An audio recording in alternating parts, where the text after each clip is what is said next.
Oi desenhistas, eu sou o SacroKiss e hoje eu trago algumas dicas para você melhorar a sua line art. Como você viu no título, eu vou apresentar 5 problemas que acabam atrapalhando o desempenho da sua line art e eu vou dividir eles aqui logo em níveis de dificuldade, de uma forma que você vai progredindo. Isso porque eu não escolhi problemas aleatórios, mas sim 5 problemas que realmente me afetaram durante a minha jornada como artista. E com o tempo eu fui aprendendo a lidar melhor com eles. E é claro, com as dicas que eu vou te passar, você não vai sofrer tanto quanto eu sofri. E para facilitar, também vou deixar esse vídeo separado em capítulos. Agora vamos começar com o primeiro problema, que é o problema de precisão. Logo de início, é importante que você pare de fazer essas linhas falhadas, caso você faça. Isso porque elas afetam muito o resultado final do seu desenho. Na hora do esboço é tolerável, ajuda muito a fazer as formas, mas na line art é importante que tudo esteja bem polido, sem linhas soltas para receber bem a pintura. Talvez você até já saiba disso, mas teve dificuldade de fazer uma linha realmente comprida e ficar do jeito que você quer. Pode parecer meio sem sentido, mas o fato de ser desenho digital afeta ainda mais isso. Isso porque a gente tem uma quantidade ilimitada de erros que pode cometer. Vou te dar um exemplo. Imagina um arqueiro tentando acertar um alvo. O normal seria ele se concentrar ao máximo para poder acertar da próxima vez. Mas se você der a ele infinitas flechas e tentativas, alguma hora ele vai acertar, mas dá pra chamar isso de vitória? A mesma coisa acontece no desenho digital. A gente passa a não se esforçar tanto para fazer uma linha bonita porque sabe que pode desfazer o erro com Ctrl Z. Inicialmente é bom, mas quando você depende inteiramente das ferramentas para terminar os seus desenhos, você fica desestimulado para melhorar. E para desapegar um pouco disso, a gente precisa treinar um pouco no papel. Não é só pelo fato de o papel não ter o Ctrl Z, mas sim porque tem uma variação na fricção entre os materiais que a gente usa. Com lápis é muito mais fácil de desenhar, enquanto com a caneta ela vai deslizando no papel. E o que eu quero dizer é que tablets, digitalizadoras e celulares, elas seriam a dificuldade 3 aí nesse processo. Então o raciocínio é simples, a gente vai primeiro para a dificuldade 1, que seria o lápis no papel. É recomendável fazer esses exercícios de precisão, mas eu não quero me restringir só a isso. Eu quero que você treine de 3 formas diferentes, com essas 3 linhas. A linha grossa, a linha rápida e a linha suave. Se você quiser entender melhor a diferença delas, vamos lá começar com essa linha. Essa linha grossa seria do mesmo jeito que aquelas pessoas escrevem com tanta força que acaba marcando a página de baixo. Pois é, exatamente assim que você vai desenhar, marcando o papel com força mesmo. Vai ser o suficiente para te dar confiança de continuar o treinamento. A razão pra gente fazer isso é pra gente desapegar daquele desenho que a gente sempre faz, sabe? Falhando a linha. Já no segundo dia você vai fazer linhas rápidas. Essa sucessão rápida facilita a precisão, porque você não tem que pensar para fazer a linha, você só faz, sabe? É uma coisa automática. A linha reta, muito mais fácil de dominar. O desenho pode até ficar um pouco duro, mas já é uma progressão em relação ao desenho passado. E você vai ganhar cada vez mais confiança de que você pode fazer linhas mais bonitas. E é importante, pessoal, fazer rostos. Eu escolhi rostos não de forma aleatória, mas porque eu acredito que a maioria dos desenhistas aprende a desenhar primeiro. Então, faça algo que você domine, não tipo invente um penteado meio difícil com as trancinhas que você não saiba, por exemplo, porque não adianta. Digamos que, por exemplo, estou tentando aprender a desenhar um gato. Eu não sei desenhar o gato, então não dá pra dizer que meus erros foram porque eu tô aprendendo ainda a desenhar o gato ou porque a minha precisão não melhorou, sabe? Então é importante que seja algo que você domine para você realmente classificar se você está melhorando ou não. 2 ou 3 dias treinando desse jeito e você passa para a próxima fase, que seria as linhas suaves. Acho que é diferente a linha grossa da linha rápida.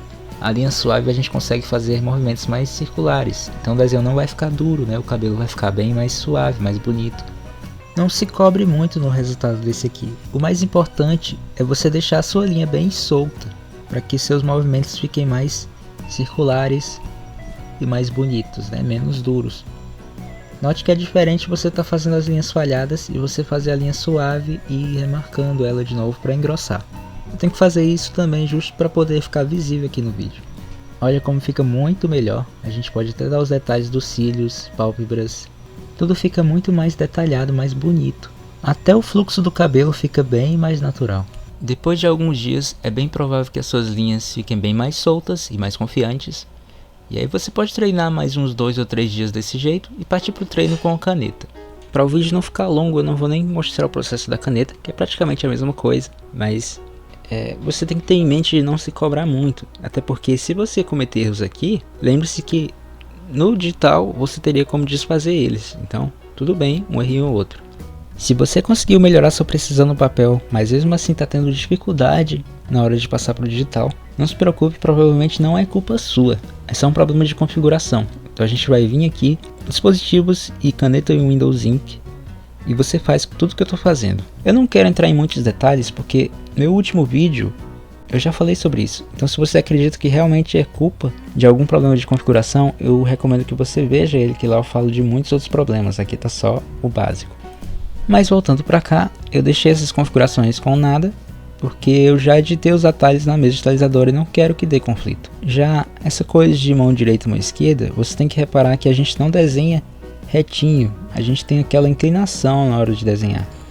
Então se você for canhoto e não editar para colocar a mão esquerda, na hora que você for virar, essa bolinha que indica não vai riscar na parte que você está riscando. Isso vai atrapalhar o seu desenho. Uma coisa muito importante também é o stabilizer, função de estabilização, que muita gente acha que é uma trapaça, mas na verdade é um problema de configuração também, de compatibilidade entre a sua mesa digitalizadora e a velocidade que você desenha. Se eu desativar, eu não consigo nem escrever nada, fica esse tremido estranho. Quanto menos um eu dou, mais esquisito fica. Então repara, mexe nisso aí até a sua linha ficar bonita.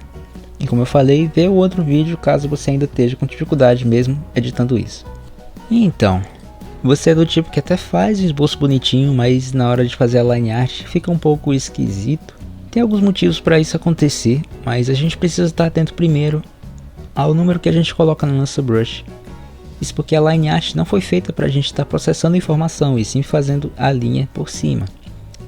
Como eu fiz a line art mais fina que o meu esboço, eu tenho que estar pensando se eu vou fazer essa linha para dentro ou para fora. Concorda comigo que não tem como eu ter certeza exatamente onde eu vou fazer a minha linha? Isso atrapalha na hora de desenhar, eu acabo fazendo esse serrilhado estranho e acaba virando um esboço. O que a gente pode fazer? A gente vai cruzar essa linha de qualquer jeito, tentar deixar o desenho mais bonito e acaba levando muito mais tempo. Então o primeiro problema, na verdade, mesmo sendo um esboço bonito, o problema é do seu esboço. Porque um esboço simples, ele precisa ser dividido em algumas fases. Você saber as medidas, de onde fica os olhos, nariz, boca. Eu até coloco essas bolinhas vermelhas para identificar a posição dos olhos. Mas depois eu faço um esboço mais polido. Isso aqui não é um line art, realmente é um esboço, porque tem essas partes saindo. Então essa segunda fase de esboço me ajuda a determinar uma grossura da linha que vai ser exata do line art. Ou até mais fina, não importa. Importante não ser mais grosso, porque na hora da line art eu não tenho que processar informação, eu simplesmente passo por cima. Isso facilita o meu trabalho. Então eu vou rotacionando, que vai me ajudar também, e polindo isso cada vez mais. Mas você pode pensar, e se eu quiser simplesmente apagar e fazer a linha depois? E assim eu vou corrigindo, transformando esse esboço polido numa line art. Sinceramente, você pode, mas eu não recomendo, porque na hora que você apaga a linha e faz de novo, você acaba perdendo aquela informação. Isso acaba sendo problemático a longo prazo, você perde muito mais tempo fazendo o desenho e sinceramente é bem mais chato. Mas aí você é livre para tentar. Partindo para o nosso quarto problema, a falta de naturalidade nas linhas acontece quando a gente não escolhe bem a linha que vai fazer, como a suavidade ou velocidade, como eu falei na primeira parte do vídeo. Ou também problemas de sucessão. Se a gente for comparar as três linhas, existem situações que a gente vai preferir uma à outra. E é importante a gente entender isso para fazer linhas mais bonitas. Se eu vou, por exemplo, fazer o rosto, eu até gosto de fazer essas linhas rápidas para representar bem as sobrancelhas, principalmente se for um rosto agressivo.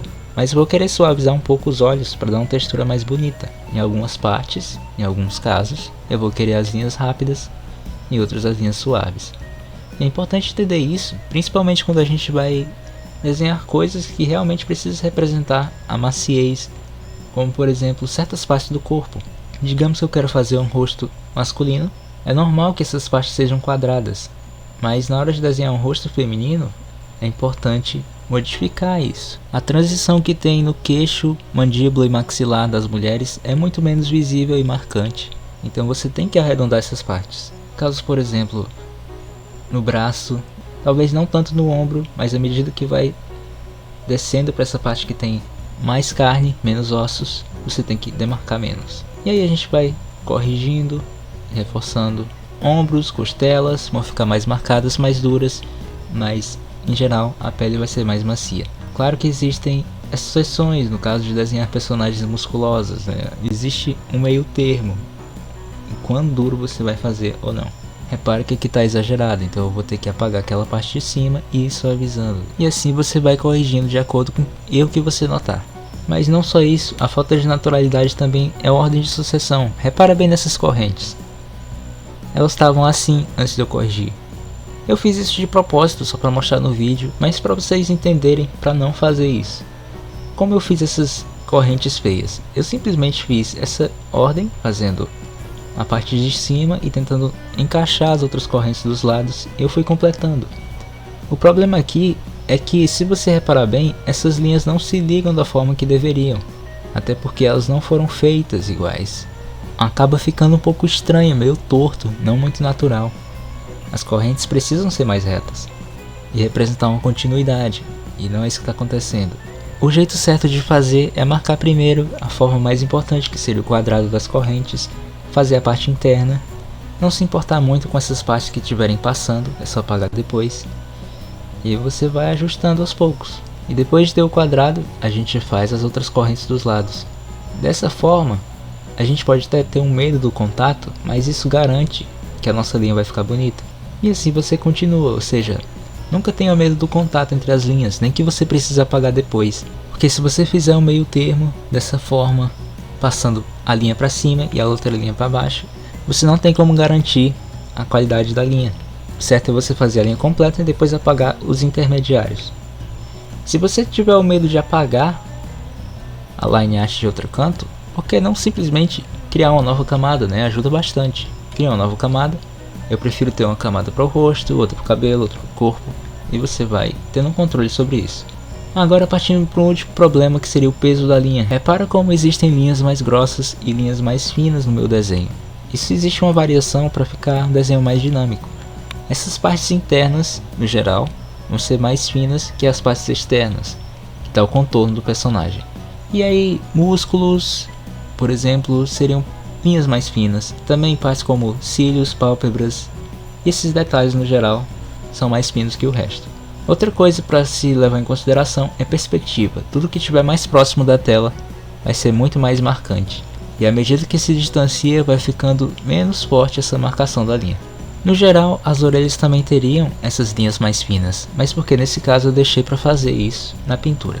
Também é importante essa partezinha que tem entre as transições e a oclusão, uma parte que tem uma notável diferença de volume. É muito comum encontrar isso abaixo do pescoço, abaixo do braço, e entre as linhas do cabelo existe a oclusão para deixar o volume mais bonito. Você pode treinar também fazendo essas linhas que tem em mangás, só tenha cuidado de fazer essa linha de acordo com a direção da luz. Ela não é uma diagonal qualquer, ela segue uma direção contrária à luz, mas não precisa fazer se você for colorir. Eu vou te passar uma dica caso você esteja achando o peso da linha um pouco difícil. Vou mostrar para você um desenho que eu fiz no final de 2021. Aqui eu uso uma gambiarra que eu inventei de você engrossar a parte externa da linha. O que eu faço é pegar todas as camadas de line art e juntar numa só. Aí eu vou selecionando com Ctrl, clico nesse maisinho ou com o botão direito no Clip Studio e mesclar camadas. Daí eu seleciono tudo com Ctrl A, porque não dá para apertar o Ctrl C de uma vez, mas depois eu copio e colo. E eu vou trabalhar com essa camada que eu copiei. O que eu vou fazer? Eu vou apagar os detalhes de dentro e manter só a outline, ou seja, a minha linha de fora, que destaca o meu personagem do fundo. Algumas partes eu vou apagar de uma forma suave, outras eu vou apagar totalmente. E só para demonstrar, mas eu já fiz isso na hora que eu postei o desenho. E ela ficou mais ou menos assim, só a outline, só a silhueta. Eu posso até selecionar ela de novo, Ctrl A mais uma vez, Ctrl C, Ctrl V, até ficar satisfeito com a grossura que está a minha silhueta. E depois eu ativo a line art de novo. Não sei porque ficou loiro ali o cabelo dela, né, na line art, mas só para mostrar para vocês a diferença que dá quando você ativa e desativa a outline. Então por muito tempo eu não sabia aplicar bem a diferença de peso de linha, mas com o tempo você vai aprendendo a dominar mais isso, fazer com mais naturalidade. esses foram os 5 problemas. Eu espero que as dicas que eu dei para resolver eles tenham te ajudado. Se você gostou, deixa o like, se inscreva. Se faltou ainda alguma dúvida, pode deixar nos comentários que eu vou te responder. Fique à vontade. Então é isso aí, tenha uma boa prática e um bom dia. Tchau, tchau.